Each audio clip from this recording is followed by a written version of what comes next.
আসসালামু আলাইকুম, আশা করি সবাই ভালো আছেন। আজকে অনেকগুলো হাঁসের ডিম কিনলাম ইনকিউবেটর মেশিনে বসিয়ে দেওয়ার জন্য। মূলত বাচ্চা উৎপাদন করার জন্য এই ডিমগুলো আজকে কেনা। তো কেন আনসিজনে ডিমগুলো বসালাম তো সবকিছু আপনারা এই ভিডিওর মাধ্যমে আজকে জানতে পারবেন। তো আমি ডিমটা কেনার জন্য চলে এসেছি ডিমের দোকানে।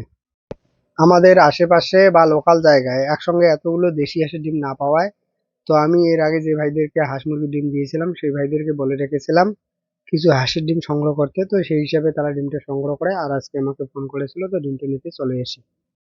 তাদের সঙ্গে যেহেতু অনেক দিনের একটা ভালো সম্পর্ক রয়েছে, তো আশা করি তারা ভালো ডিমটাই আমাকে দেবে। তো ডিমটা নেওয়ার পর টাকাটা বুঝিয়ে দিলাম। আজকে ডিম নিয়েছি 220 পিস। ডিমটা নেওয়ার পর ডিমটা নিয়ে চলে এসে বাড়িতে। তো বাড়িতে এসে প্রথমে ডিমগুলোকে নামিয়ে এরপর কালকে যে মেশিনটা থেকে আমার দেশি মুরগির বাচ্চাগুলো ফুটেছে, তো সেই মেশিনটা একটু পরিষ্কার। একটা মেশিনে 100টার মতো ডিম বসানো যায়, তো এই জন্য আর একটা মেশিনের কাজ বাকি ছিল, সেটাও কমপ্লিট করে নিয়েছি। দুটো মেশিন।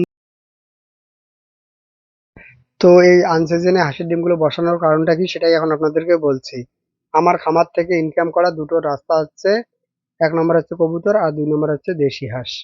যেহেতু দেশি হাঁসগুলো বর্তমানে নাই, তো সেই হিসাবে এই হাঁসের ডিমটা বসিয়ে দেওয়া।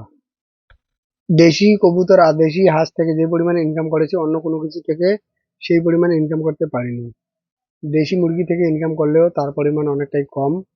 এর পাশাপাশি যদি কোয়েল পাখির কথা বলি, তো এগুলো থেকে এখন পর্যন্ত কোনো রকম ইনকাম করতে পারিনি। আর চীনে হাঁসের কথা যদি বলি, তো এগুলো হচ্ছে শৌখিন জিনিস, মানে শর্টকাটে এগুলো থেকে তেমন একটা ইনকাম করা যায় না। লং টাইমে এখান থেকে কেমন ইনকাম হবে তো সেটা পরবর্তীতে বোঝা যাবে। একটা চীনে হাঁসের খামার করতে হলে অনেকটা ধৈর্য ধরতে হবে, অনেকটা সময় এখানে ব্যয় করতে হবে।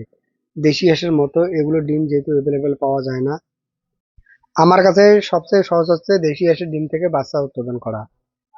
এই হাঁসের ডিম যেমন সবসময় অ্যাভেলেবেল পাওয়া যায়, এর পাশাপাশি এই হাঁসের চাহিদা মার্কেটে সবসময় কম বেশি থাকে।